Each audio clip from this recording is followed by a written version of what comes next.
বান্দা আল্লাহ পাকের ইবাদত করবে, আল্লাহর গোলামি করবে, আল্লাহর আনুগত্য করবে, দাসত্ব করবে, সেই আনুগত্য ইবাদত আর গোলামির ভিতরে কাউকে শরীক স্থাপন করবে না।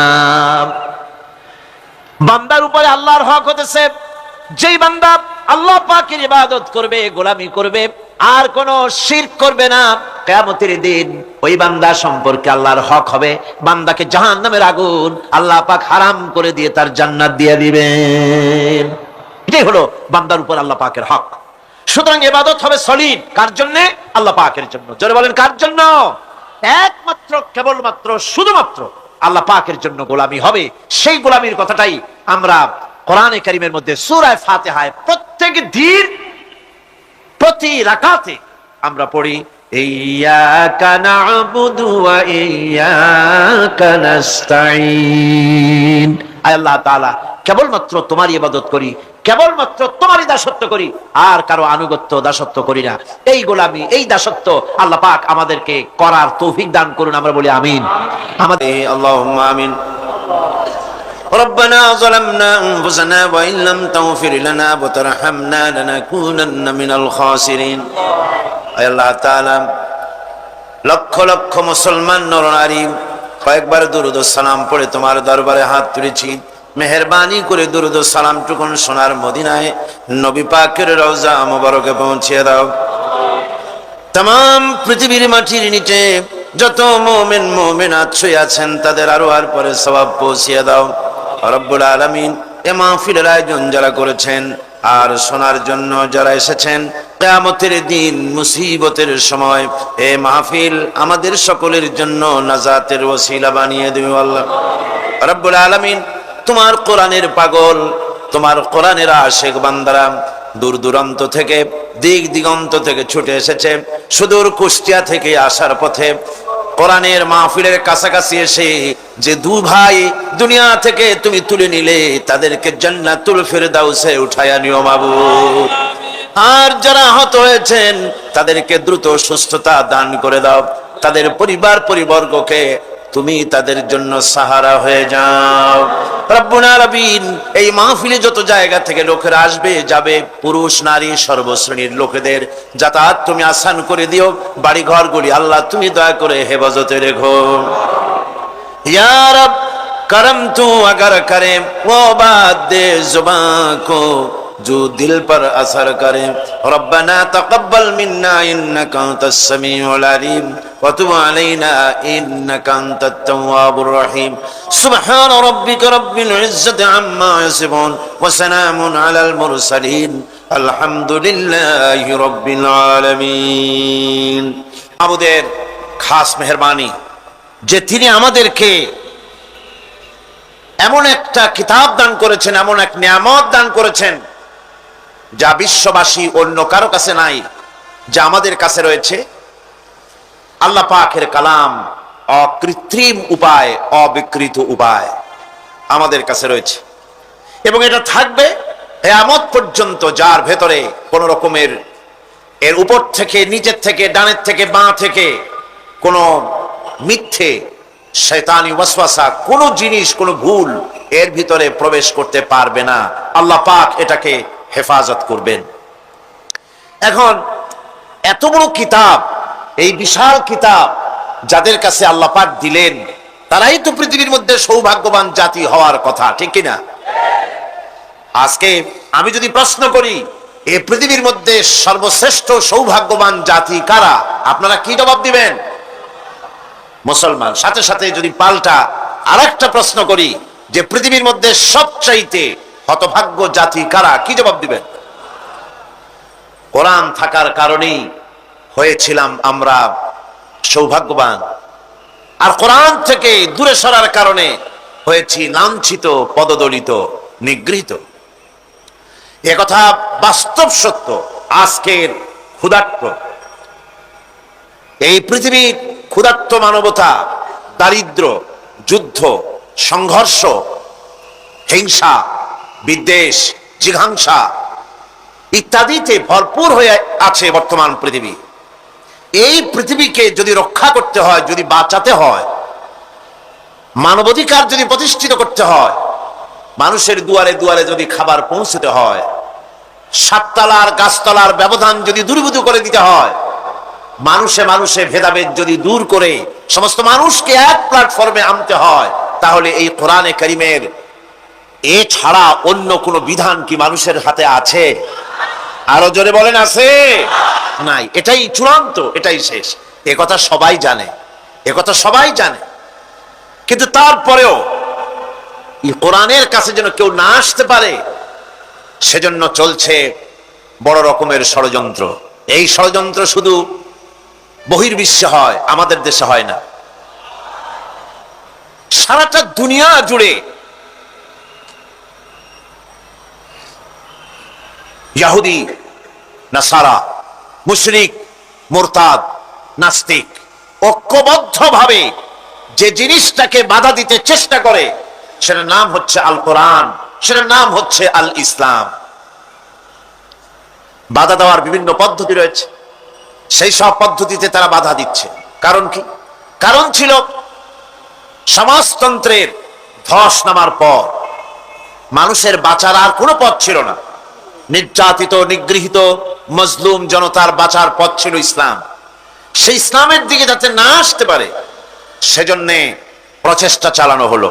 এই প্রচেষ্টার জন্য তারা ব্যবহার করেছে মিডিয়া, প্রচার মিডিয়া।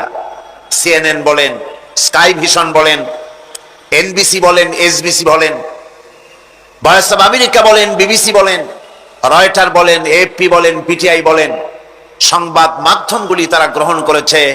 আজ ইসলামের সাথে বিরোধিতা করার অঘোষিত এক যুদ্ধ তারা শুরু করেছে। আমি অবাক হয়েছি, আমেরিকায় যখন একটি ছবি আমি দেখেছিলাম, বোধহয় গত বছর বলেছি কিনা মনে নাই, একটি ছবি সেখানে দেখানো হয়েছিল টেলিভিশনে। ছবিটার প্রচার হচ্ছিল 2-3 দিন আগের থেকে। দ্য সোর্ড অফ ইসলাম, ইসলামের তরবারি। আমি চিন্তা করেছি, না জানি ইসলামের কি গুরুত্বপূর্ণ ইতিহাস শোনানো হবে। কিন্তু আমি দেখলাম, যেদিন ছবিটা দেখানো হলো সেদিন আমার প্রোগ্রাম ছিল না, টিভির সামনে বসলাম এটা দেখার জন্য। দেখলাম এক ইহুদি মহিলা এটাকে উপস্থাপন করছে। সুন্দর এক পৃথিবীর ছবি টিভির স্ক্রিনে ভেসে উঠেছে। তারপরে সেখানে দেখা গেল সবুজ শ্যামল পৃথিবী, গাছপালা, তরুলতা, উদ্ভিদ, শস্য শ্যামল পৃথিবী। পাখিরা উঠছে, গান গাইছে, বাচ্চারা খেলছে, নারীরা কাজ করছে, পুরুষেরা কল কারখানা, ক্ষেত খামারে কাজ করছে, মাছেরা নদীতে সাঁতরাচ্ছে। এক সুন্দর পৃথিবীর প্রতিচ্ছবি তাদের স্ক্রিনে ভেসে উঠল। হঠাৎ করে উপর থেকে একটা তরবারি পড়লো পৃথিবীর উপরে। পৃথিবীটা ভেঙে চুরে টুকরা টুকরা হয়ে গেল, সবুজ শ্যামলিমা বিলীন হয়ে গিয়ে ধূসর মরুভূমিতে পরিণত হয়ে গেল। গাছপালা ভেঙে গেল, বাচ্চারা মরে গেল, নারী শিশু মরে গেল, মাছগুলো মরে গেল, ফুল ঝরে পড়ল। এক বিচ্ছিন্ন ভাবে টুকরা টুকরা হয়ে গেল পৃথিবীটা। তরবারিটা ভেসে উঠলো টিভির স্ক্রিনে, ওর উপরে লেখা উঠলো দ্য সোর্ড অফ ইসলাম, ইসলামের তরবারি। এর দ্বারা বুঝাতে চেষ্টা করলো, ইমপ্রেশন দিতে চেষ্টা করলো দর্শকদেরকে, যেই পৃথিবীতে শান্তি ছিল, স্বস্তি ছিল, রাজনৈতিক স্থিতিশীলতা ছিল, অর্থনৈতিক প্রবৃদ্ধি ছিল, সব ছিল, ইসলাম যেই না এলো সব ভেঙে চড়ে টুকরা টুকরা হয়ে গেল। শান্তি গেল, স্বাধীনতা গেল, সার্বত্র গেল, অর্থ গেল, বৃত্ত গেল, সব দূর হয়ে গেল ইসলামের কারণে। নাউজুবিল্লাহ। তাদের এই প্রচারণার জন্য তারা গ্রহণ করেছে এগুলিকে ছবির মাধ্যমে। এগুলিকে আমি বলতে পারি, এগুলি হচ্ছে আকাশ থেকে, শূন্য থেকে আগ্রাসন, মহাশূন্য আগ্রাসন। ইসলামের বিরুদ্ধে আগ্রাসন শুরু হয়েছে। এই আগ্রাসনের শিকার আমাদের মুসলমানেরাও। এক শ্রেণীর মুসলমানেরা আজ সিএনএন, ভয়েস অব আমেরিকা এবং বিবিসির নিউজগুলিকে ওহীর মতো মর্যাদা দেয় এবং ওই খবরগুলি দিয়ে তারা প্রভাবিত হয়ে ইসলামকে তারা গালি দেয় মৌলবাদ বলে। অথচ জন্মগ্রহণ করেছে মুসলমানের ঘরে, এরা মুসলমান। ইসলামকে বলে মৌলবাদ। ইসলামকে বলছে সাম্প্রদায়িক, রক্ষণশীল, প্রতিক্রিয়াশীল। কত সুন্দর সুন্দর মডার্ন ভাষায় গালি দেয়, মনে করে মৌলভী সাহেবরা এগুলো বোঝে না। আবার আমরা যে বুঝি তা আবার ওরা বোঝে না।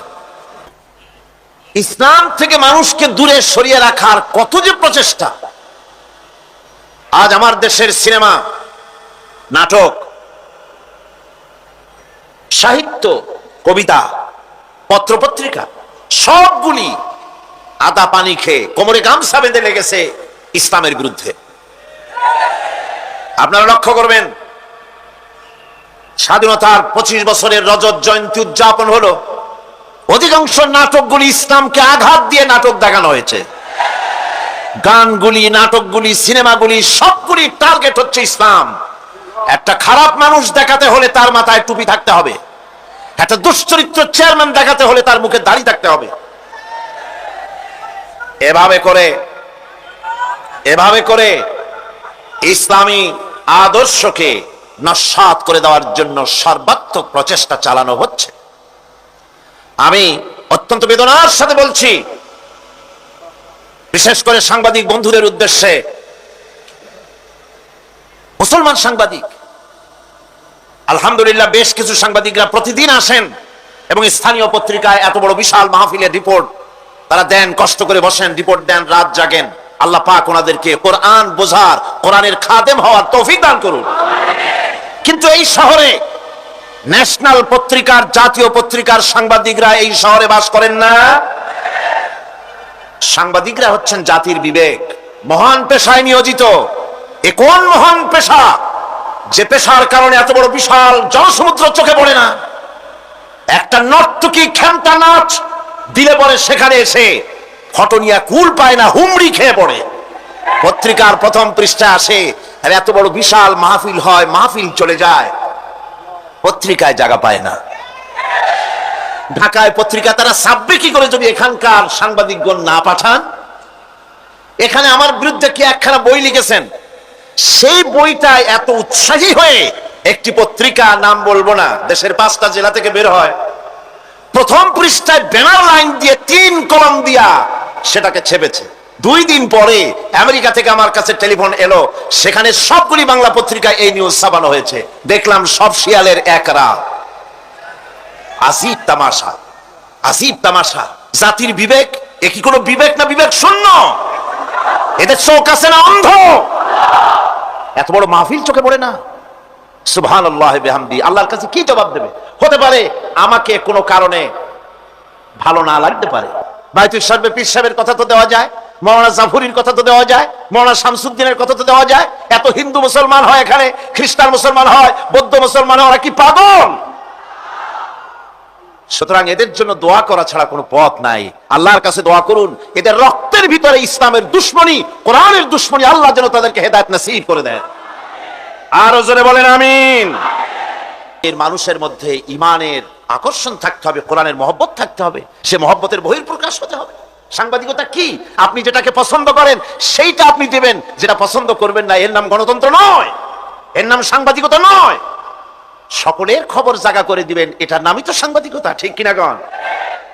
আল্লাহ পাক তিনি বলেছেন, যত শত্রুতা করো হোক, মহাসত্যের অস্বীকারীরা তারা চায় মুখের ফু দিয়ে আমার আলোকে নির্বাপিত করে দেবে, আমার দ্বীনকে মিটায় দেবে।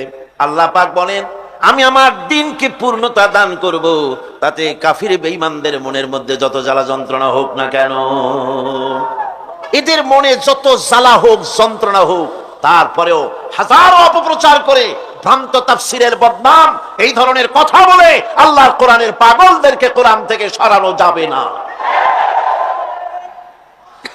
আল্লামা ইকবাল বলেছেন, সতিজা কর রহা है अज़ल से ता इमरोज, सतिजा कर रहा है अज़ल से ता इमरोज, चरागे मुस्तफा भी से शरारे बुलहबीस।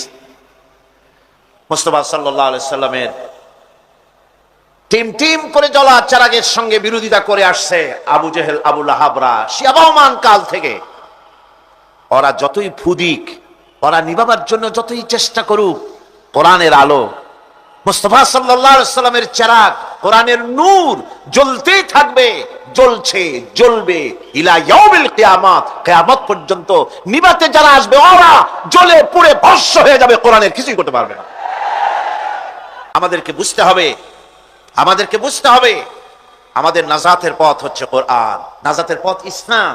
সম্মানের সাথে যদি পৃথিবীতে বাঁচতে চাই, ইজ্জতের সাথে যদি বাঁচতে চাই, কোরআন। वो जमाना में मुअज्जज थे मुसलमान होकर और तुम खार बने हो तारिके कुरआन होकर। সে যুগের মুসলমানেরা কোরআনে কারীমের সঙ্গে থেকে কোরআনের আইন মেনে, কোরআনের অধীনস্থতা মেনে নিয়ে, কোরআনের বিধান মেনে নিয়ে পৃথিবীতে মর্যাদা লাভ করেছিলেন। আজ কোরআন হারাম, কোরআন ছাড়া মুসলমান বেইজ্জতি আর লাঞ্ছনার ভিতরে ডুবে মরছে। সুতরাং কোরআনের কাছে আসতে হবে। সেই কোরআন থেকে কথা বলতেছিলাম, আমরা আলোচনা করতেছিলাম সূরা ফাতিহা থেকে। আমি চেষ্টা করব যত তাড়াতাড়ি শেষ করা যায় সূরাটি, সূরা ফাতিহা। আমরা আলোচনা করেছি আলহামদুলিল্লাহি রাব্বিল আলামিন আর রহমানির রহিম মালিকি ইয়াউমিদ্দিন পর্যন্ত আলোচনা করেছি। আমি বলেছিলাম সূরা ফাতিহা হচ্ছে একটি অভিনন্দন পত্র, যা আল্লাহ পাকের শিখিয়ে দেওয়া, বান্দারা এটি পেশ করবে মাবুদের উদ্দেশ্যে। তো অভিনন্দন পত্রের ভিতরে কয়টি জিনিস থাকে আপনাদের মনে আছে? মাশাআল্লাহ, আল্লাহ পাক আমাদের সকলের জেহেন শক্তি বৃদ্ধি করে দিন, মৃত্যু পর্যন্ত অটুট রাখুন। এখানে তিনটি বিষয় রয়েছে। প্রথমটি হচ্ছে প্রশংসা, দ্বিতীয়টি পরিচিতি, তৃতীয়টি দাবি। প্রশংসা পর্ব শেষ, অভিনন্দন পত্রের প্রথম পর্ব শেষ। এবার প্রশ্ন হচ্ছে, তোমরা যারা আমার প্রশংসা করলে তোমরা কারা? জবাবে আমরা বলছি, ইয়াকা না'বুদু ওয়া ইয়াকা নাস্তাঈন। আয় আমার রব, আমরা হচ্ছি তোমার বান্দা, একমাত্র তোমারই গোলামি করি, একমাত্র একমাত্র তোমারই ইবাদত করি। আর কারো ইবাদত, এই শব্দটা লাগাইলে কি বোঝা যায়? যে আর কারো করি না, একমাত্র তোমারই ইবাদত করি আর একমাত্র তোমারই কাছে সাহায্য প্রার্থনা করি। ইয়াকা না'বুদু ওয়া ইয়াকা নাস্তাঈন। আজকের বিষয়টা অত্যন্ত গুরুত্বপূর্ণ, অত্যন্ত গুরুত্বপূর্ণ। আল্লাহ রাব্বুল আলামিন আমাদেরকে সৃষ্টি করেছেন আসলে এইটার জন্য। সৃষ্টি করেছেন কিসের জন্য? কোরআনে কারীমের মধ্যে আল্লাহ রাব্বুল আলামিন বলেন, وما خلقت الجن والإنس إلا ليعبدون। আমি মানুষ এবং জিনকে সৃষ্টি করেছি শুধুমাত্র আমার ইবাদতের জন্য, আমার গোলামির জন্য, আমার আনুগত্যের জন্য। এখন এই ইবাদত আমাদের সৃষ্টি হয়েছে কিসের জন্য? জবাব দিতে হবে সকলকে, কি জন্য? ইবাদতের জন্য। আমি যে মাঝে মধ্যে প্রশ্ন করি, তা থেকে আপনারা রাগ করেন নাকি? আমি আপনাদেরকে কষ্ট দেওয়ার জন্য প্রশ্ন করি না, এটি সুন্নতের একটি অংশ। হুজুর সাল্লাল্লাহু আলাইহি ওয়াসাল্লাম গুরুত্বপূর্ণ কথাগুলি সাহাবায়ে কিরামদেরকে 3 বার করে জিজ্ঞেস করতেন, যাতে করে কথাগুলি অন্তরের ভেতরে ঢুকে যায়, কলিজার ভিতরে ঢুকে যায়। আল্লাহ পাক আমাদের সৃষ্টি করেছেন ইবাদতের জন্য। কিসের জন্য? আমরা যেন তার গোলামি করি, সেই জন্য আল্লাহ পাক আমাদেরকে সৃষ্টি করেছেন, জিনদেরকেও সৃষ্টি করেছেন ইবাদতের জন্য। এই ইবাদত একটি ব্যাপক অর্থবোধক শব্দ। আমরা যদি ইবাদতটা নাই বুঝি, তা আমাদের মানব জন্ম হবে বৃথা। ইবাদত হচ্ছে আল্লাহর পছন্দনীয় জিনিসগুলি আমল করে তার সন্তুষ্টি অর্জন করার জন্য প্রচেষ্টা চালানো জীবনের সকল ক্ষেত্রে। এর মধ্যে ইবাদতের ভিতরে এমন এক ব্যাপক অর্থ যে এর ভিতরে নামাজ, রোজা, হজ, যাকাত, সত্য কথা, আমানতদারি, দিয়ানতদারি, প্রতিবেশীর হক আদায় করা, মাতা পিতাকে শ্রদ্ধা করা, প্রতিবেশী হক আদায় করা, স্ত্রীর হক আদায় করা, সৎ কাজের আদেশ করা, অসৎ কাজের নিষেধ করা, জিহাদ ফি সাবিলিল্লাহ করা, এই সব কিছুই হচ্ছে ইবাদতের মধ্যে শামিল। জিকির আজকার করা, তেলাওয়াত করা, আমলে সালেহ করা, এভাবে করে আল্লাহ পাককে খুশি করার জন্য আল্লাহর নির্দেশ মাফিক কাজগুলি করা, সবটাই হচ্ছে ইবাদতের মধ্যে শামিল। মানব সৃষ্টির উদ্দেশ্য এবং লক্ষ্যই হচ্ছে মানুষ গোলামি করবে, আনুগত্য করবে আল্লাহ পাকের। এই জন্য যত নবী আল্লাহ পাক পৃথিবীতে পাঠিয়েছেন, সমস্ত নবী দাওয়াত দিয়েছেন তার উম্মতকে কি বলে? ইয়া কওমি ইবুদুল্লাহা মা লাকুম মিন ইলাহিন গায়রু। প্রত্যেক নবী তার জাতিকে, তার সম্প্রদায়কে ডেকে বলেছেন, হে আমার জাতি, হে আমার সম্প্রদায়, এক আল্লাহর গোলামি করো, তিনি ছাড়া তোমাদের কোনো ইলাহ নাই, প্রভু নাই, মাবুদ বলে কেউ নাই। এভাবে করে কোরআনে কারীম একজন একজন করে নবীদের নাম উচ্চারণ করে আল্লাহ পাক শুনিয়ে দিলেন, শোনো। লাকাদ আরসালনা নূহান ইলা কওমিহি ফাকালা ইয়া কওমি ইবুদুল্লাহা মা লাকুম মিন ইলাহিন গায়রু। আল্লাহ পাক বলেন, আমি নূহ আলাইহিস সালামকে তার কওমের জন্য নবী করে পাঠালাম, আর নূহ আলাইহিস সালাম তার জাতিকে ডেকে বললেন, ও আমার জাতি, ও আমার সম্প্রদায়, এক আল্লাহর গোলামি করো, তিনি ছাড়া তোমাদের কোনো রব নাই, ইলাহ নাই, মাবুদ নাই। হুদ আলাইহিস সালাম সম্পর্কে আল্লাহ পাক বলছেন, ওয়াইলা আদিন আখাহুম হুদান ক্বালা ইয়া কওমি ইবুদুল্লাহা মা লাকুম মিন ইলাহিন গায়রু। হুদকে আমি সামুদ জাতির জন্য, আমি সালেহ আলাইহিস সালামকে তার জাতির জন্য পাঠাইছি, হুদকে তার জাতির জন্য পাঠাইছি, এবং তারা সকলেই বলেছেন, হে আমার জাতি, এক আল্লাহর গোলামি করো, এক আল্লাহর দাসত্ব করো, আর কারো গোলামি করা যাবে না। আল্লাহ পাক এরপরে বলেন, শুধু নূহ, শুধু হুদ, শুধু সালেহ আর শুআয়ব নয়, শুধু মুসা আর ঈসা নয়, ওয়ালাকাদ বা'আসনা ফি কুল্লি উম্মাতির রাসূলা আন ইবুদুল্লাহা ওয়াজতানিবুত তাগুত। আমি প্রত্যেক জাতির জন্যই রাসূল প্রেরণ করেছি, এবং সকলেই দাওয়াত দিয়েছেন, আনি ইবুদুল্লাহ ওয়াজতানিবুত তাগুত, এক আল্লাহর গোলামি করো, এক আল্লাহর আনুগত্য করো, আর তাগুতকে বর্জন করো। তাগুত হচ্ছে সেই শক্তি, যে শক্তি শুধু নিজেই আল্লাহর আইন অমান্য করে না, অন্যদেরকেও অমান্য করতে বাধ্য করে, তাকে কি বলা হয়? কোরআনে কারীম বলছি, ওয়ামা আরসালনা মিন ক্বাবলিকা মির রাসূলিন ইল্লা নূহি ইলাইহি আন্নাহু লা ইলাহা ইল্লা আনা ফা'বুদুন। আল্লাহ পাক বলছেন, হে নবী, তোমার পূর্বে এই পৃথিবীতে আমি যাদেরকে পাঠিয়েছি তাদের সকলের প্রতি আমি এই ওহী অবতীর্ণ করেছিলাম যে তারা তার জাতিকে বলবে, লা ইলাহা ইল্লা, লা ইলাহা ইল্লা আনা, আমি ছাড়া কোনো ইলাহ নাই, অর্থাৎ আল্লাহ ছাড়া কোনো ইলাহ নাই। এই কথাটা নবীরা সকল জাতির কাছে তারা বলবে, এই বলে ওহী নাজিল করেছে, এবং তারা বলবে একমাত্র আল্লাহ পাকের গোলামি, তার আনুগত্য জীবনের সকল ক্ষেত্রে করতে হবে, তিনি ছাড়া কোনো ইলাহ নাই, এটাকে বিশ্বাস করতে হবে। মেরাজ উপলক্ষে আল্লাহ পাক রাসূল কারীম সাল্লাল্লাহু আলাইহি ওয়াসাল্লামকে যে পেগাম দিয়েছিলেন, যে হাদিয়া দিয়েছিলেন, যে 14টি পেগাম ছিল, তার মধ্যে প্রথম পেগাম যেটা ছিল সেটা ছিল কি? وَقَضَى رَبُّكَ أَلَّا تَعْبُدُوا إِلَّا إِيَّاهُ وَبِالْوَالِدَيْنِ إِحْسَانًا। তোমার রবের পক্ষ থেকে এটা চূড়ান্ত রূপে ফায়সালা হয়ে গিয়েছে, চূড়ান্ত ফায়সালা হয়ে গিয়েছে যে দাসত্ব, গোলামি, আনুগত্য করতে হবে কেবলমাত্র আল্লাহ সুবহানাহু ওয়া তাআলা। আল্লাহ পাকের গোলামি ছাড়া কারো গোলামি করা যাবে না। এখন এই গোলামিটা কি জিনিস, আসুন আমরা ব্যাখ্যা করে আলোচনা করে বুঝতে চেষ্টা করি গোলামিটা কি। এটি হচ্ছে, এটা মানুষের একটা স্বভাবজাত প্রবৃত্তি। মানুষের সামনে মানুষ কারো না কারো আনুগত্য করতে চায়, এটা তার রুহের মধ্যে, তার রক্তের মধ্যে, তার দেহের মধ্যে এটা মিশ্রিত রয়েছে। যেমন মানুষ ক্ষুধা লাগলে ক্ষুধা নিবৃত্ত করার জন্য আহারের আশ্রয় গ্রহণ করে, ঠান্ডা লাগলে শীত বস্ত্রের আশ্রয় নেয়, ক্ষুধা লাগলে খাদ্যের আশ্রয় নেয়, গরম লাগলে বৃষ্টি হলে ঘরের মধ্যে আশ্রয় নেয়, মনের ভাষা ব্যক্ত করার জন্য, মনের কথা ভাবের আদান প্রদান করার জন্য ভাষার আশ্রয় গ্রহণ করে।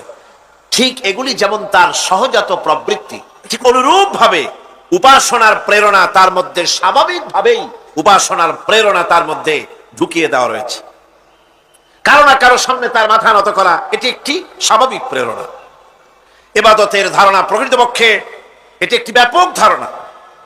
এর প্রথমে এটাকে দুই ভাগে ভাগ করা যায়, একটা হচ্ছে বন্দিগি এবং আনুগত্য, আর একটা হচ্ছে পূজা বা অর্চনা। বন্দিগি এবং আনুগত্যের ব্যাপারটা হচ্ছে যে উচ্চতর কোন একটি সত্তার সামনে মাথা নত করে দেওয়া, যেটাকে আরবিতে বলা হয় ইজহারে তাজাল্লুল, নিজেকে ছোট করা, নিজেকে ছোট করা। এই নিজেকে ছোট করাটা, এটা কিন্তু আল্লাহ পাক ছাড়া কারোর সামনে মাথা নত করা, কথা বুঝেন না নাকি?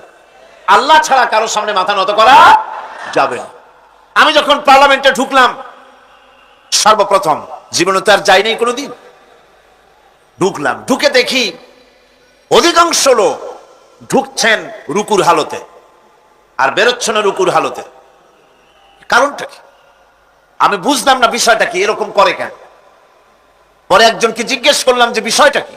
তারা বললেন যেভাবে রুলস অফ প্রসিডিওর এটা লেখা আছে, এরকম করে মাথা নিচু করে ঢুকতে হয়। কোথায় আছে?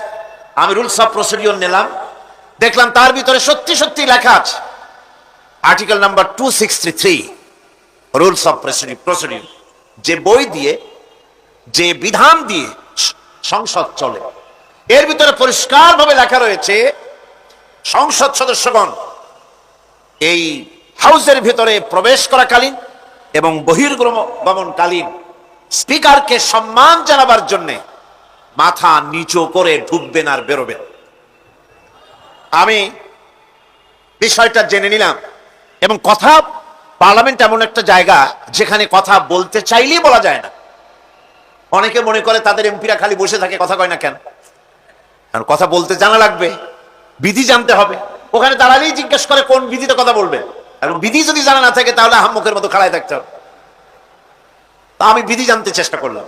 পরের দিন, 3 দিনের দিন, আমি সব গোছায় টোছায় নিয়ে উপস্থিত হলাম, সংবিধান পড়লাম, রুলস অফ প্রসিডিওর পড়লাম, এরপরে আমি ফ্লোর নিলাম। ফ্লোর নিয়ে আমি সেখানে স্পিকার সাহেবকে বললাম, মাননীয় স্পিকার, আমি এই হাউসের ভিতরে দেখতে পেলাম একটি জিনিস যেটি রুলস অফ প্রসিডিওরে লেখা আছে, আর রুলস অফ প্রসিডিওরে যেটা লেখা সেটা আবার সংবিধানের সঙ্গে কন্ট্রাডিক্টরি একটা ব্যাপার। সংবিধানে বলা হয়েছে আল্লাহর উপর ঈমান এবং আস্থাই হবে গোটা জাতির লক্ষ্য। তো যেখানে আল্লাহর উপর ঈমান এবং আস্থার কথা বলা হয়েছে, সেইখানে আল্লাহর নির্দেশের খেলাপ করা হচ্ছে। মাথা নত করে আপনাকে সম্মান জানাবার জন্য যে প্রসেস, যে সিস্টেম, যে কাস্টমস, যে ট্র্যাডিশন তৈরি করা হয়েছে, তা সম্পূর্ণ ইসলাম বিরোধী, এটি সম্পূর্ণ শিরক। যেহেতু মানুষ আল্লাহ ছাড়া সম্মান দেখাবার উদ্দেশ্যে আর কারো সামনে মাথা নত করতে, ইন্না শিরকা লাযুলমুন আযীম, এটি হলো মস্ত বড় গুনাহ, মস্ত বড় অপরাধ।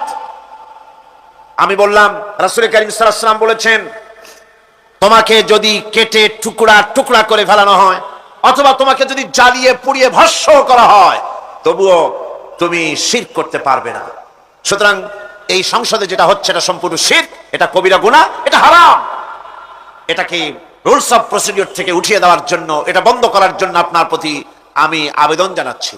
আমি আমার বলা শেষ করলাম, ওমা আলাইনা ইল্লাল বালাগ। যদি এটি কার্যকরী করা না হয়, তাহলে আপনি এবং সংসদে যারা আছেন, যারা এটা আমল করবেন, কিয়ামতের দিন অবশ্যই আল্লাহর দরবারে আসামি হবেন। স্পিকার সাহেব, আমি অবাক হলাম, আমাদের সুশিক্ষিত স্পিকার, তিনি ডানে বায়ে কারো চেহারার দিকে তাকান নাই, কারো চোখের ইঙ্গিতে কথা বলার চেষ্টা করেননি। আমার বক্তব্য কোরআনের বক্তব্য, কথা তো আমার না, কথা কোরআনের। কোরআনের বক্তব্য তার হৃদয় স্পর্শ করেছে। সঙ্গে সঙ্গে স্পিকার বলেছেন, আমি আপনার বক্তব্যের সাথে সম্পূর্ণ একমত, কিন্তু কিন্তু আমি তো এটাকে উঠাইতে পারবো না, এটাকে আমি উঠাতে পারবো না, এটা আমার ইখতিয়ারের বাইরে, এজন্য আপনাকে নোটিশ দিতে হবে। আমি নোটিশ দিলাম। নোটিশ মনে হয় কোন কোল্ড স্টোরেজে আশ্রয় পেয়েছে। আমি সেটাকে গরম করতে চেষ্টা করছি। আগামী সংসদ ইনশাআল্লাহ আবার উঠাবো, যতক্ষণ পর্যন্ত সংসদ শিরক মুক্ত না হচ্ছে। আল্লাহর গোলাম এই শিরকের বিরুদ্ধে সংসদে আওয়াজ তুলতেই থাকবে ইনশাআল্লাহ।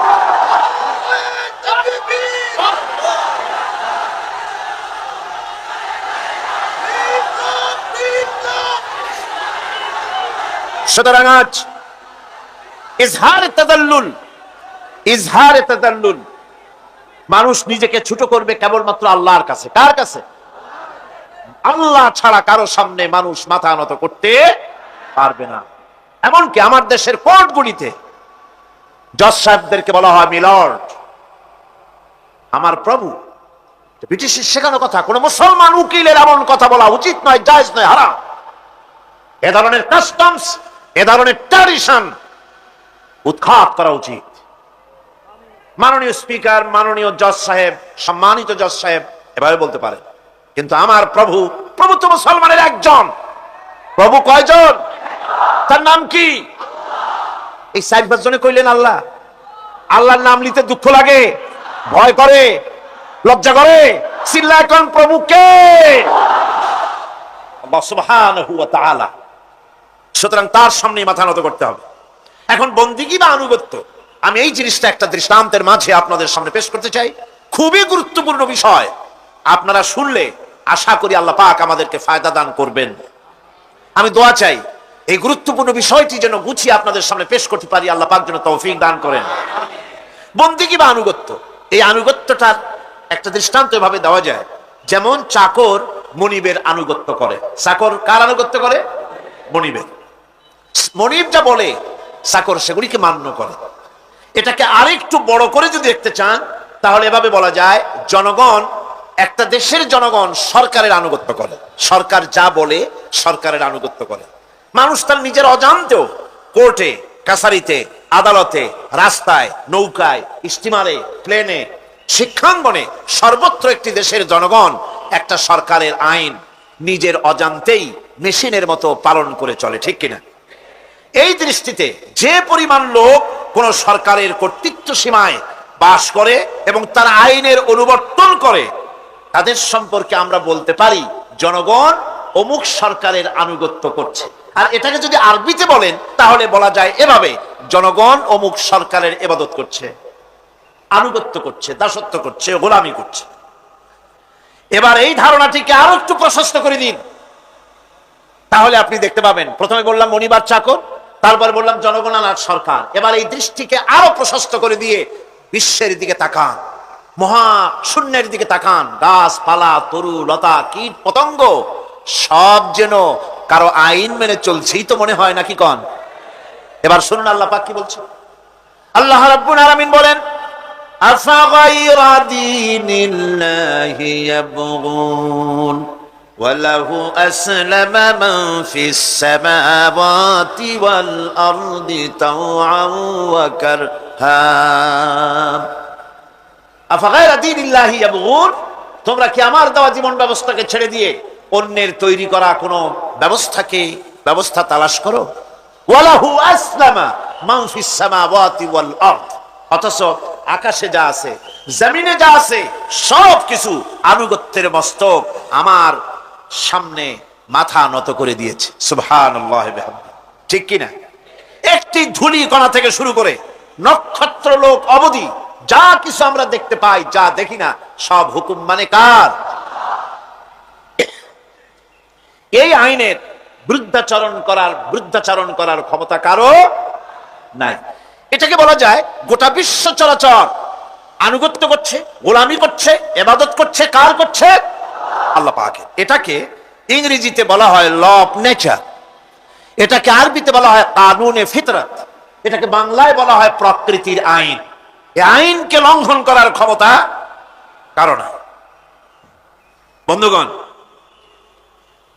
এই পৃথিবীর আপনি লক্ষ্য করে দেখবেন, কোরআন মাজিদে এই বন্দিগিকে কোথাও ইবাদত বলেছে, কোথাও তাসবিহ বলেছে, কোথাও তাকদীস বলেছে, কোথাও সুজুদ বলেছে, কোথাও কুনুত বলেছে। আল্লাহ রাব্বুল আলামিন এই ইবাদতকে, আল্লাহ পাকের এই আনুগত্যকে বিভিন্ন শব্দে ব্যবহার করেছে, যেমন وَلَهُ مَنْ فِي السَّمَاوَاتِ وَالْأَرْضِ وَمَنْ عِنْدَهُ لَا يَسْتَكْبِرُونَ عَنْ عِبَادَتِهِ وَلَا يَسْتَحْسِرُونَ। আসমান এবং জমিনে যা কিছু আছে সব আল্লাহ পাকের আর যে সব ফেরেশতারা তার নিকটে আছে তারা সবাই আল্লাহ পাকের বন্দেগী করছে। আল্লাহ পাকের বন্দেগী করার ভিতরে কেউ ত্রুটি করছে না। ইউসাব্বিহুনাল লাইলা ওয়ান নাহারা লা ইয়াফতুরুন, তারা রাত দিন তার প্রশংসা কীর্তনে মাথা নত করে দিয়ে কোন রকমের বিশ্রাম ছাড়া, শৈথিল্য ছাড়া সব আল্লাহ পাকের জিকির করছে, তাসবিহ করছে, আনুগত্য করছে। আকাশের সমস্ত ফেরেশতারা, কত ফেরেশতা তার তো কোনো ঠিক ঠিকানা নাই। কত লক্ষ লক্ষ ফেরেশতা আছে শুধু রুকুর হালতে আছে, কেউ তো সেজদার হালতে আছে, কেউ তো কিয়ামের হালতে আছে। আর যার উপরে যে ডিউটি আছে সেই ডিউটি পালন করছে, সব আল্লাহ পাকের আনুগত্য করে চলছে। এভাবে করে আল্লাহ পাক বলছেন যে আমার আনুগত্য এবং আমার তাসবিহ, আমার গুণকীর্তন করার জন্য সবাই এর মধ্যে ব্যস্ত আছে। সাব্বিহু লিল্লাহি, তাসবিহ পড়ছে। সাব্বাহা ইউসাব্বিহু তাসবিহান, তাসবিহ পড়েছে, তাসবিহ পড়ছে, তাসবিহ পড়বে। কিয়ামত পর্যন্ত যা কিছু আছে আকাশে, যা কিছু আছে জমিনে, যা কিছু আছে এর মাঝখানে, সব তাসবিহ পড়ছে কার? আল্লাহ পাকের জিকির করছে, তাসবিহ করছে। হযরত ইউনূস আলাইহিস সালাম মাছের পেটে যখন ঢুকে পড়েছিলেন, যখন নিজের জীবন সম্পর্কে হতাশ হয়ে গিয়েছিলেন, তখন তিনি শুনতে পাচ্ছিলেন চতুর্দিকে যে সমস্ত জলচর প্রাণী আছে, হাত্তাকে সমুদ্রের তলদেশের, দরিয়ার তলদেশের বালুকণা, পাথরের নুড়ি, শৈবাল, সবকিছু থেকে আল্লাহ পাকের জিকির হচ্ছে। ভিতর থেকে আওয়াজ আসতেছে আল্লাহ আল্লাহ আল্লাহ আল্লাহ আল্লাহ আল্লাহ আল্লাহ আল্লাহ আল্লাহ, জোরে বলেন আল্লাহ আল্লাহ আল্লাহ আল্লাহ আল্লাহ আল্লাহ আল্লাহ।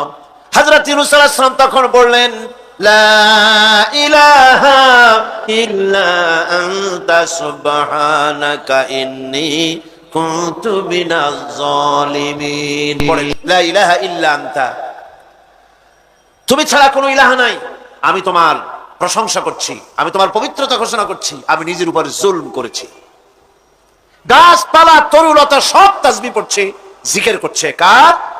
আল্লাহ পাক। এই জন্য রাসূল কারীম সাল্লাল্লাহু আলাইহি ওয়াসাল্লাম বলেছেন গাছের পাতাটিও ছিল না, প্রয়োজন হলে গাছটা কেটে ফেলো, কিন্তু বিনা প্রয়োজনে গাছের পাতাও ছিল না, কারণ গাছের পাতা আল্লাহ পাকের জিকির করছে। কার জিকির করে? গাছপালা, তরুলতা, কীট পতঙ্গ সব আল্লাহ পাকের তাসবিহ করছে, জিকির করছে। কোরআনে কারীম বলছে ওয়ালিল্লাহি মুলকুস সামাওয়াতি ওয়াল আরদি ওয়া ইলাল্লাহিল মাসির।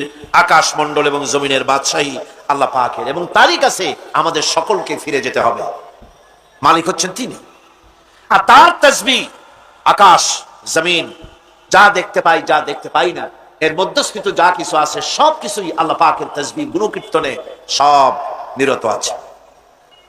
অন্য আয়াতে আল্লাহ পাক বলেন ওয়ালাহু মান ফিস সামাওয়াতি ওয়াল আরদি কুল্লুন লাহু কানিতুন। আসমান এবং জমিনে যা আছে তা সবই আল্লাহর নির্দেশের সামনে মাথা নত করে দিয়েছে। শুধু তাই নয়, আশ-শামসু ওয়াল কমারু বিহুসবানিন ওয়ান নাজমু ওয়াশ-শাজারু ইয়াসজুদান। সূর্য এবং চন্দ্র হিসাব অনুযায়ী আবর্তিত হচ্ছে, এবং বৃক্ষ এবং নক্ষত্ররাজি সিজদায় রত হয়ে আছে। সব আল্লাহ পাকের সামনে মাথা নত করে দিয়েছে।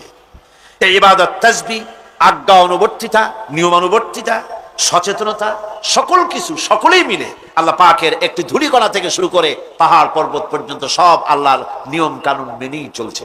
আপনি দেখতে পাচ্ছেন সমুদ্রে যে জোয়ার এবং ভাটা হয়, কার নির্দেশে হয়? কার নির্দেশে হয়? আরো লক্ষ্য করুন, সমুদ্রের পানি লবণাক্ত। এই নোনা পানি, সমুদ্রের নোনা পানিগুলি পদ্মা, মেঘনা, যমুনা, ব্রহ্মপুত্র, শীতলক্ষা, সুরমা, এসব মিষ্টি পানির ভিতরে জ্বরের টানে লবণাক্ত পানিগুলি ঢুকে যায়। আবার ভাটির টানে মিষ্টি এলাকার পানিগুলি সব গিয়ে সমুদ্রের মধ্যে নোনা পানির মধ্যে চলে যায়। মাঝখানে কোনো পার্টিশন নাই, মাঝখানে কোনো হেজাব নাই, কোনো বেড়া নাই, বাদ নাই। অথচ নোনা পানি মিষ্টি পানির ভিতরে গিয়ে মিষ্টি পানিরে নোনা বানায় না, নোনা পানি মিষ্টি এলাকায় গিয়ে মিষ্টি পানিরে নোনা বানাইতে পারে না। এই যে আল্লাহ পাকের হুকুম মেনে সব চলতেছে, জোয়ার ভাটাগুলি হতেছে, রাত আর দিন চলতেছে। রাত 12টার সময় সূর্য এসে বলে না রাত সর, আমি এখন দিন বানায় ভালাবো। বেলা 12টার সময় রাতের আগমন করতে পারে না। লাশ-শামসু ইয়ামবাগি লাহা আন তুদরিকাল কমারা ওয়ালাল লাইলু সাবিকুন নাহার ওয়া কুল্লুন ফি ফালাকি ইয়াসবাহুন। সূর্য চাঁদকে অতিক্রম করতে পারে না, চাঁদ সূর্যকে অতিক্রম করতে পারে না। কারোর সঙ্গে কারো বাধা হয় না, টক্কর লাগে না। সব আল্লাহ পাকের হুকুম মেনে ইলা আজালিন মুসাম্মা, নির্ধারিত সময় পর্যন্ত সবাই যাতায়াত করবে। শুধু তাই নয়, আল্লাহ পাকের এক বিরাট সিস্টেম, এক বিরাট কুদরতের মাধ্যমে গোটা পৃথিবী চলছে। এর কোনো পরিবর্তন হবে না। নারকেল গাছে কোনোদিন বেল হবে না, বেল গাছে কোনোদিন তাল হবে না, কাঁঠাল গাছে কোনোদিন খেজুর হবে না, আবার খেজুর গাছে কোনোদিন লিচু হবে না। হবে নাকি? ওয়ালান তাজিদা লিসুন্নাতিল্লাহি তাবদীলা। আমার প্রকৃতির আইনের মধ্যে, আমার ল অফ নেচারের ভেতরে কোনো পরিবর্তন হবে না। সবগুলি আমার আইন মানতে হবে। এখন হতে পারে এমন যে ব্যক্তি আল্লাহরে মানে না, ব্যক্তি বোঝেন না নাকি বোঝেন না, একটা মানুষ আল্লাহরে মানে না, ও না মানতে পারে। যে জিহ্বাটে দিয়া বলে দেয়ার ইজ নো গড, স্রষ্টা বলতে কেউ নাই, যে জিহ্বাটে দিয়া বলে সে জিহ্বা হুকুম মানে কার? আল্লাহ পাকের হুকুম মানে। কিরকম? জিহ্বার উপরে যদি তিতা রাখা আপনি বলেন তিতা থুইছি তাতে কি হয়েছে, খবরদার তিতার টেস্ট নিবি না, তিতা টক এই টেস্ট নিতে পারবি না, আপনার কথা জিহ্বা শুনবে? শুনবে না। ওর উপরে যে নির্দেশটা আছে সেই নির্দেশ অনুযায়ী সে কাজ করবে। টয়লেটে গিয়ে আপনি না কেড়ে কবেন যে খবরদার, আমি একটা বিরাট অফিসার, অনেক টাকা পয়সার মালিক, অথবা বিরাট একটা মন্ত্রী টন্ত্রী কিছু একটা, সবাই আমার হুকুম মানে, তোকেও মানতে হবে, খবরদার দুর্গন্ধ যেন নাকের মধ্যে না ঢোকে, নাক আমি চাবি ধরতে পারবো না। শুনবে না কে? শুনবে। নাক হোক, কান হোক, চোখ হোক, মুখ হোক, প্রত্যেকটা অঙ্গ প্রত্যঙ্গ, এগুলি সব হুকুম মানে কার? হতে পারে ব্যক্তি আল্লাহর অস্বীকার করে বসলো, আল্লাহকে বললো যে আল্লাহ নাই, সব এমনি এমনি হয়। কিন্তু কপাল পড়ার লক্ষণ। কিসের লক্ষণ? কপাল পড়ার লক্ষণ। সব বোঝে। একটা মাইক দেখলে কয় যে না কেউ এটারে বানাইছে। এই যে একটা ভিডিও ক্যামেরা, এটা কেউ দেখলে বলবে যে কয়েকজন আলেমে মিলে ফু দিছে আর অমনি একটা মাইক হয়ে কি বল ক্যামেরা হয়ে গেছে, বলবে কেউ? কোন পাগলেও কবে? এই প্যান্ডেলটা দেখে কি মনে হবে? 4-5 জন পিসা ভাইসা কোসার কোণে দাঁড়াইয়া ফু দিছে, সাথে সাথে প্যান্ডেল হয়ে গেছে। এটা কথা হইল? একটা ছোট্ট টেবিল, একটা চায়ের কাপ দেখলে বলে মানুষ বলে নিশ্চয়ই এটা কেউ বানাইছে। আজীব, এত বড় বিশাল আকাশ, এত সুন্দর জমিন, এত সুন্দর দেহ, এই মানুষ, গাছপালা, তরুলতা, কীট পতঙ্গ, পাহাড়, নদ নদী, এ সব কিছু দেখে কেবলমাত্র কপাল পোড়াই বলতে পারে যে কেউ নাই, এমনি এমনি হয়েছে। আজীব তামাশা। এমনি এমনি একটা চাউল তৈরি হয় না, একটা ডিম তৈরি হয় না, এমনি এমনি পৃথিবীটা হয়ে গেল। সবগুলির পেছনেই আল্লাহ পাক আছেন, তিনি সৃষ্টি করেছেন। এখন উপাস্যের প্রতি এই সৃষ্টি মানুষের দৃষ্টি আকর্ষণ করে। উপাস্য পাও না কে আল্লাহ তা ঠিক পাও না, তা দেখাবার জন্য এই পৃথিবীর আল্লাহর সৃষ্টি প্রত্যেকটি পদার্থ, প্রত্যেকটি জিনিস ইঙ্গিত করে নিঃসন্দেহে কেউ না কেউ আছে, আর তার নাম হচ্ছে আল্লাহ। তার নাম কি? আরো জনে বলেন নাম কি? আল্লাহ পাক। এখন প্রশ্ন ওঠে আল্লাহরে বানাইছে কেডা? বলে তো মুরগি আগে না ডিম আগে? ডিম যদি আগে হয়ে থাকে তো ডিমটারে পারলো কে? আর মুরগি যদি আগে হয়ে থাকে কোথার থেকে মুরগি এসে উড়িয়ে এসে জুড়ে বসলো, আইলো কই থেকে? আল্লাহ যদি একজন থেকেই থাকেন তাহলে তার স্রষ্টাকে? এই প্রশ্ন তুলেছেন বার্টন রাসেল। প্রশ্ন তুলেছে স্রষ্টার স্রষ্টাকে। আমি দেখলাম এক আর্মি অফিসার একটা বই লিখেছেন, আমার এত ভালো লাগলো। বইটার নাম হচ্ছে আল কোরআন দা চ্যালেঞ্জ, মহাকাশ পর্ব। দারুণ লিখেছেন তিনি, আপনারা যদি পান খুঁজে নিয়ে পড়বেন। সে বইয়ের শেষ ভাগে গিয়ে তিনি এটার জবাব দিয়েছেন, স্রষ্টার স্রষ্টাকে তাই তুমি তালাশ করো। কানা চায় মানে কুজো চায় সিটই শুইতে। একটা লবণ কণার দৃষ্টান্ত তিনি দিয়েছেন। একটা লবণ কণা, একটি লবণ কণার ভিতরে যতগুলি মলিকুল থাকে, একটা লবণ কণার ভিতরে যতগুলি ক্যালাস থাকে, একটা লবণ কণার ভিতরে যতগুলি উপকরণ আর উপাদান থাকে, অর্থাৎ একটা লবণ কণা যত উপকরণ, যত উপাদান ধারণ করে, তার ধারণ ক্ষমতা যতখানি, এতখানি জিনিস ধারণ করতে 1000 বার্টন রাসেলের মগজের দরকার। লবণ কণা সেইটার চিন্তা করাই কঠিন, আর এত বড় মহাবিশ্ব যিনি সৃষ্টি করেছেন তার স্রষ্টাকে তালাশ করতে চাও, এটা কি স্বাভাবিক কথা? এটা পাগলের প্রশ্ন হতে পারে, এটা পাগলের প্রশ্ন হতে পারে। গ্যাগারিন, টিটপ আর প্রথম মহাশূন্যচারী ছিল। গ্যাগারিন বেটা মহাশূন্য ঘুরে টুরি আসা কয় কি, কয় যে মুসলমানেরা যারে কয় আল্লাহ, হিন্দুরা যারে কয় ভগবান, খ্রিস্টানরা যারে কয় গড, মহাশূন্য এত ঘুরলাম, আল্লাহরও দেখলাম না, ভগবানেরও দেখলাম। আজীব তামাশা। তুমি তো তোমার শরীরটাই দেখো না, তোমার শরীরটাই তো তুমি দেখতে পাও না। তোমার মাথার তালুটা কেমন তা কি দেখছো কখনো? আয়না নিচের দিকে দিয়া, ঠ্যাং উপরের দিকে দিয়া তাকাইলে যদি দেখো মাথার তালু কেমন। নিজের ঘাট দেখো না, পিঠ দেখো না, নিজের হিপ দেখতে পারো না। আয়না টায়না সাইড বাসখান না নিয়ে দেখার উপায় নাই কোন জায়গায় কি আছে শরীরে। নিজের শরীরটাই দেখো না, কত বড় সাহস! এই শরীরের স্রষ্টাকে দেখতে চাও? লা তুদরিকুহুল আবসার। কোন দৃষ্টি শক্তি তাকে মুহাইয়া করতে পারবে না, তার দৃষ্টি সকলকে আয়ত্ত করবে, কিন্তু পৃথিবীর কোন দৃষ্টি শক্তি তাকে আয়ত্তের ভিতরে নিতে পারবে না। মুসা আলাইহিস সালামের মতো পয়গম্বর, তিনি বলেছিলেন রব্বি আরিনি, রব্বি আরিনি, আল্লাহ আমি তোমারে দেখতে চাই। আল্লাহ পাক বলেছেন লান তারানি, কখনোই দেখতে পারবে না। সুবহানাল্লাহ ওয়া বিহামদিহি। সুতরাং এই পৃথিবীর সবকিছু ইঙ্গিত করে যে একজন আছেন, একজন আছেন। এই ফুলের সৌন্দর্য যিনি দিলেন, ফুল দেখা যায়, সৌন্দর্য দেখা যায়, কিন্তু গন্ধ দেখা যায় না। এই পানির মিষ্টতা, মিষ্টি পানি, ফুলের গন্ধ, জোনাকি পোকার আলো, এই যে সুন্দর সুন্দর জিনিস যে আল্লাহ পাক এই বিশ্বকে সজ্জিত করেছেন, এ সব কিছুই ইঙ্গিত করে নিঃসন্দেহে একজন আছেন, আর যিনি আছেন তার নাম হচ্ছে কি? আল্লাহ। জোরে বলেন তিনি কে? আল্লাহ। এখন এই স্রষ্টাকে চিনতে মানুষের বড্ড হয়রানি স্রষ্টাকে চেনার জন্য। এই স্রষ্টাকে খোঁজার জন্য, চেনার জন্য মানুষ শক্তি পূজা আরম্ভ করলো। ওই যে আমি আগে বলেছি, মানুষের মধ্যে একটা স্বাভাবিক প্রেরণা, এই কারো না কারোর সামনে মাথা নত করে দেবে। সেজন্য মানুষ, কেউ তো আগুনকে পূজা করলো, আগুনের ভিতরে শক্তি আছে বলে আগুনের সামনে মাথা নত করে দিল, পাহাড়ের সামনে মাথা নত করে দিল, মূর্তি বানাইয়া মূর্তির সামনে মাথা নত করলো, কাঠের মূর্তি, মাটির মূর্তি বানাইয়া তার সামনে মাথা নত করে দিল। এগুলির সামনে যদি তুমি মাথা নত করলে, এগুলি কি মাছির মতো একটা ছোট্ট প্রাণীও বানাতে পারবে? এই চ্যালেঞ্জ কার? আল্লাহ পাকের। কোরআন শরীফে আল্লাহ পাক বলেছেন, নবী ওদের বলেন, ওরা কি মাছির মতো ছোট্ট একটা প্রাণী বানাতে পারবে? পারবে না। এমনকি ওদের সামনে যে খাদ্যগুলি রাখা হয়, মূর্তি মূর্তি বানায় সামনে যে খাদ্য রাখা হয়, এই খাদ্যের উপরে যদি মাছি পড়ে, খাবারগুলি উড়াই নিয়ে যায়, অথবা ওদের নাকের উপর এসে যদি মাছি এসে পড়ে, এই মাছিটাকে এতগুলো হাত সাথে একটা টোকা দিয়ে একটা মাছিকে উড়াই দিতে পারবে না। পারবে না। সুতরাং বুঝতে হবে, একথা বুঝতে হবে, স্রষ্টাকে তালাশ করতে গিয়ে মানুষেরা আগুনের পূজা করলো, পাথরের পূজা করলো, গাছের পূজা করলো, মাছের পূজা করলো, সাপের পূজা করলো, বাঘের পূজা করলো, শেষ পর্যন্ত সেক্সুয়াল অর্গান, এটার বাংলা করলাম না, এটারও পূজা করলো। এটাকে একটা শক্তির প্রতীক মনে করে এটার সামনেও মাথা নত করলো। বন্ধুগণ,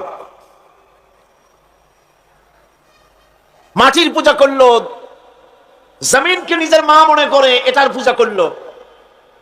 অথচ আল্লাহ পাক পরিষ্কার করে বলে দিয়েছেন, লা ইলাহা ইল্লা আনা ফা'বুদুন, আমি ছাড়া কোনো ইলাহা নাই, আল্লাহ ছাড়া কোনো ইলাহা নাই। কোরআনে কারীম বলছে, ইন্নাল্লাযীনা তাদউনা মিন দুনিল্লাহি ইবাদুন আমসালুকুম। আল্লাহ পাক বলেন, আমাকে বাদ দিয়ে তোমরা যার সামনে মাথা নত করো, যার সামনে পূজা করো, অর্চনা করো, বন্দেগী করো, ওটা তোমার মতো আমার আরেকটি গোলাম। বোঝা যাচ্ছে আল্লাহ হচ্ছেন এক এবং একক। এই আল্লাহ সুবহানাহু ওয়া তাআলা তিনি বলছেন, আমাকে বাদ দিয়ে যার সামনে মাথা নত করো, ওরা আমার গোলাম। সূর্য কার গোলাম? চন্দ্র কার গোলাম? সাপ বলেন, বাঘ বলেন, আগুন বলেন, সব কার গোলাম? এগুলি সব কার কথা শোনে? আগুন যতই পূজা করেন, আগুনের মধ্যে আপনি পড়লে আগুন কি ছাড়বে না। তবে হ্যাঁ, আগুনের মালিক যদি বলে তাহলে ছাড়িয়ে দিবে, ঠিক কিনা? ইব্রাহিম আলাইহিস সালামকে আগুনের ভিতরে যখন ফেলে দেওয়া হচ্ছে, ফেরেশতা বলতেছিল আমার কাছে সাহায্য চাও, আগুন থেকে বাঁচায় দেই। হযরত ইব্রাহিম বলেছিলেন আমার তো পরীক্ষা হতেছে, ইমতিহান হতেছে, আমাকে ডিস্টার্ব করো না, আমি তোমার কাছে কেন সাহায্য চাইবো? আমি আগুনে পুড়লে পরে আমার মাবুদ, আমার খোদা, আমার আল্লাহ তিনি যদি খুশি হন, তাহলে আমার এমন আল্লাহকে খুশি করার জন্য 1000 বার পড়তে রাজি আছি। তোমার কাছে কেন সাহায্য চাইবো? আমি তো অন্ধ, আল্লাহর ইবাদত করি না যিনি আমার দুঃখ দুর্দশা নিজের চোখে না দেখেন। আগুনের মধ্যে পড়ে গেলেন। আল্লাহ পাক আগুনকে অর্ডার করে দিলেন, ইয়া নারু কুনি বারদাও ওয়া সালামান আলা ইব্রাহিম। আগুন আমার ইব্রাহিমের জন্য ঠান্ডা হয়ে যা, শান্তিদায়ক ঠান্ডা হয়ে যা। তাহলে দেখা গেল আগুনের মালিক হচ্ছেন আল্লাহ পাক। আল্লাহ পাক আজও যদি কোনো পূজা করা লাগবে না, আগুনের পূজা করা তো হারাম। আগুন হচ্ছে আল্লাহর গোলাম, আল্লাহর সৃষ্টি, এটা হচ্ছে মাখলুক, আল্লাহ হচ্ছেন খালিক। বিশ্ব কবি সম্রাট আল্লামা ডক্টর ইকবাল কি সুন্দর করে বলেছেন, আজ ভি হো জো ইব্রাহিম কা ইমা पैदा, आज भी हो जो इब्राहिम का इमां पैदा, आग कर सकती है एक अंदाज गुलिस्तां पैदा। ইব্রাহিমের ঈমান যদি আজও কোথাও হয় বিদ্যমান, করতে পারেন অগ্নিকুণ্ডে খুবসুরত এক গুলিস্তান। এখনো যদি ইব্রাহিমের ঈমান যদি কারো মধ্যে জাগ্রত হয় আর তাকে যদি আগুনে ভালানো হয়, সে আল্লাহ আজও আছেন না নাই? আছে কিনা? আল্লাহু লা ইলাহা ইল্লা হুয়াল হাইয়ুল কাইয়্যুম। পড়েন সবাই, আল্লাহু লা ইলাহা ইল্লা হুয়াল হাইয়ুল কাইয়্যুম। তিনি সদা জাগ্রত, তিনি চিরঞ্জীব। সুতরাং মহান শক্তিধর আল্লাহ পাক, তার হচ্ছে সব গোলাম। তুমি গোলাম হইয়া আর এক গোলামের কাছে হাত পাতো, সে তোমারে কিচ্ছু দিতে পারবে না। আমি দৃষ্টান্ত দিদি গিয়ে বলি, একজন ভিক্ষুক সে যদি আরেকজন ভিক্ষুকের কাছে গিয়ে বলে, ভাই আমারে 10টা টাকা দাও, সে 10 টাকা পাবে কই? সারাদিন খয়রাত করিয়া পাইছে মোটে 5 টাকা, তোমার তো 10 টাকা দিতে পারবে না। ও ভিক্ষুক, তুমিও ভিক্ষুক। সুতরাং গোটা বিশ্ববাসী হচ্ছে আল্লাহ পাকের কাছে ভিক্ষুক। সবগুলি কি ভিক্ষুক? প্রধানমন্ত্রী হোক, প্রেসিডেন্ট হোক, প্রধান সেনাপতি হোক, আল্লাহ পাকের দরবারে এগুলি কিচ্ছুই না, গোলাম। এগুলি সব কি? গোলাম আর গোলাম। সুতরাং মাথা নত করা যাবে না কারোর সামনে। এই প্রকৃতি, এই নেচার শেখাচ্ছে, একজন আছেন, সেটাকে বুঝতে হবে। বোঝার জন্য আল্লাহ কি দিয়েছেন? কি বোঝার জন্য আল্লাহ পাক মানুষকে ব্রেন দিয়েছেন, বিবেক দিয়েছেন, শোনার জন্য কান দিয়েছে, দেখার জন্য চোখ দিয়েছে। আল্লাহ পাক বলছেন, লাহুম কুলুবুন লা ইয়াফকাহুনা বিহা ওয়া লাহুম আয়ুনুন লা ইউবসিরুনা বিহা ওয়া লাহুম আযানুন লা ইয়াসমাউনা বিহা উলাইকা কাল আনআম বাল হুম আযাল উলাইকা হুমুল গাফিলুন। আমি যাদেরকে কান দিয়েছিলাম, কলব দিয়েছিলাম, বিবেক দিয়েছিলাম, বিবেক দিয়ে সব বুঝলো, কিন্তু আমারে বুঝলো না। বিবেক দিয়া সব বুঝলো, বিবেক দিয়া সমস্ত জিনিস, নিজের স্বার্থের জিনিসগুলি বুঝলো, কিন্তু আল্লাহকে বুঝলো না। কান দিয়েছিলাম শোনার জন্য, গান শুনলো, বাজে কথা শুনলো, সব শুনলো, কিন্তু হকের দাওয়াত তার কানের মধ্যে ঢুকলো না। হক বুঝলো না, হক শুনলো না, হক দেখলো না, সত্যকে চিনতে পারলো না। আল্লাহ পাক বলেন, উলাইকা কাল আনআম, এরা হলো চতুষ্পদ জানোয়ার, পশু। আল্লাহ কয় না, খালি পশু কইলে সারে না, বাল হুম আদাল, একেবারে পশুর চাইতেও নিকৃষ্ট। কারণ কি? কারণ হলো পশু অবিশ্বাসী নয়, পশু অবিশ্বাসী নয়, পশু কাফের নয়, পশু মুশরিক নয়, পশু মুরতাদ নয়, পশু নাস্তিক নয়, ঠিক কিনা? সুতরাং পশুর চাইতেও খারাপ, পশু যেটা বোঝে তাও বোঝে না। পশু তো অন্তত মালিকের আনুগত্য করে, তার কথা শোনে, যার খায় তার কথা শোনে। কুত্তাটাও, কুকুরও যার খায় তার কথা শোনে, ঠিক কিনা গণ? অথচ যে আল্লাহ রাব্বুল আলামিন খেতে দিলেন, পড়তে দিলেন, সব কিছু দিলেন, তার ইবাদতটা বুঝতে চেষ্টা করলো না, তার ইবাদত বুঝতে চেষ্টা করলো না, তার গোলামি করতে জানলো না। সুতরাং এগুলি হচ্ছে উলাইকা কাল আনাম, এগুলি চতুষ্পদ জন্তু এবং জানোয়ারের মতো, বরং তার থেকেও নিকৃষ্ট। মানুষকে আল্লাহ পাক জ্ঞান দিয়েছিলেন, সেই জ্ঞান দিয়ে সে দূরবীন আবিষ্কার করলো, জ্ঞান দিয়ে দূরবীন আবিষ্কার করলো, যাতে করে শকুনের চাইতেও তীক্ষ্ণ দৃষ্টি সম্পন্ন হয়। সে গাড়ি আবিষ্কার করলো যাতে করে চিতাবাঘের চাইতেও বেশি দৌড়াইতে পারে। সে সাবমেরিন আবিষ্কার করলো যাতে করে মাছের চাইতেও বেশি দ্রুতগামী হয়ে চলতে পারে পানির তলা দিয়া। সব কিছুই করলো, কিন্তু তার মনুষ্যত্বকে বাড়াইতে পারলো না, মনুষ্যত্বকে বাড়াতে পারলো না। এই মনুষ্যত্বই ছিল সবচেয়ে বড় জিনিস। কবি বলছেন, মুঝে ये डर है कि दिले जिंदा तू ना मर जाए, मुझे ये डर है कि दिले जिंदा तू ना मर जाए, कि जिंदगानी इबारत है तेरे जीने से, मुझे ये डर है कि दिले जिंदा तू ना मर जाए।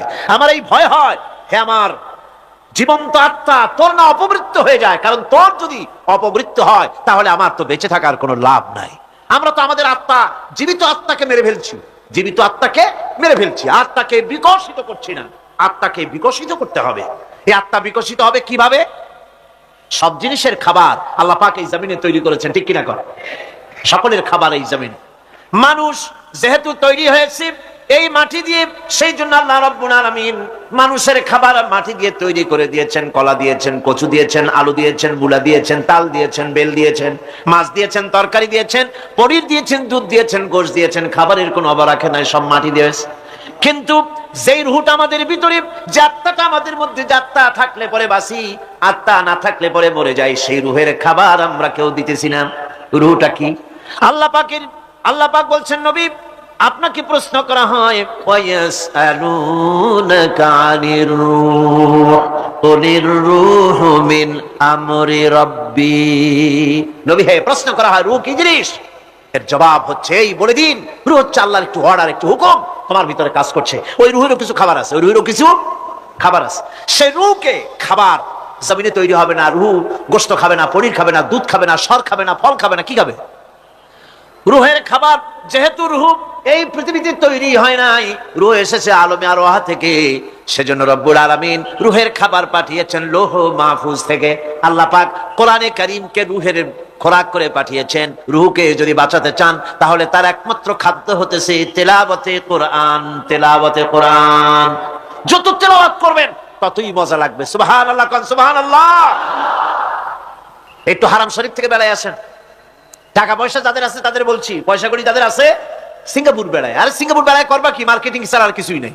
সিঙ্গাপুর, ব্যাংকক, হংকং, এই সমস্ত জায়গায় ঘুরে টুরে আসে, খুব দেখে আসছে। টাকা নষ্ট করে লাভ নাই, বরং পয়সা করি যদি আল্লাহ দিয়ে থাকেন হস্ত করবেনি। পয়সা করি বেশি থাকলে রমজান মুবারকে ওমরা করে এসেন। রাসূল করিম সাল্লাল্লাহু আলাইহি ওয়াসাল্লাম বলেছেন, যে ব্যক্তি রমজান মুবারকে ওমরা করলো সেজন্য আমার সাথে হজ আদায় করলো।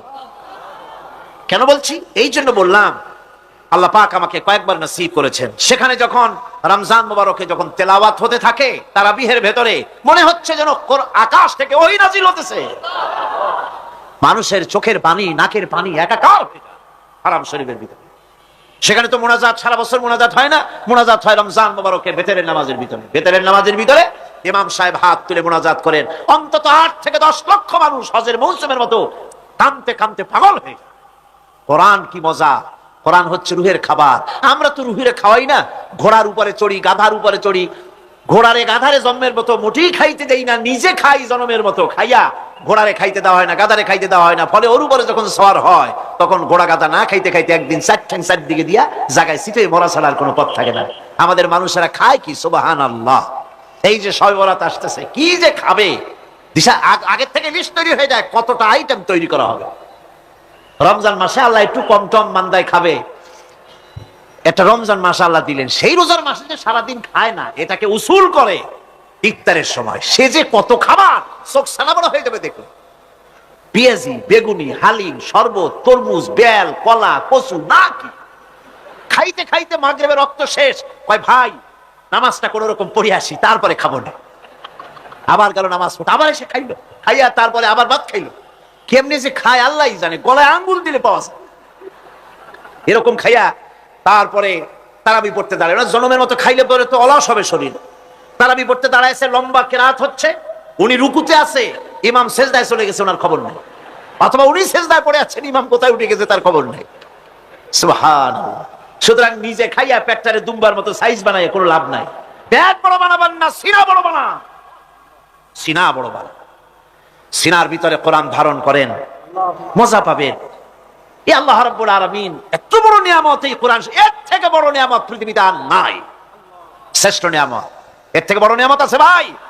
এই শ্রেষ্ঠ নিয়ামতকে পড়তে শিখুন, বুঝতে শিখুন, হেদায়েতের সবের মধ্যে আছে।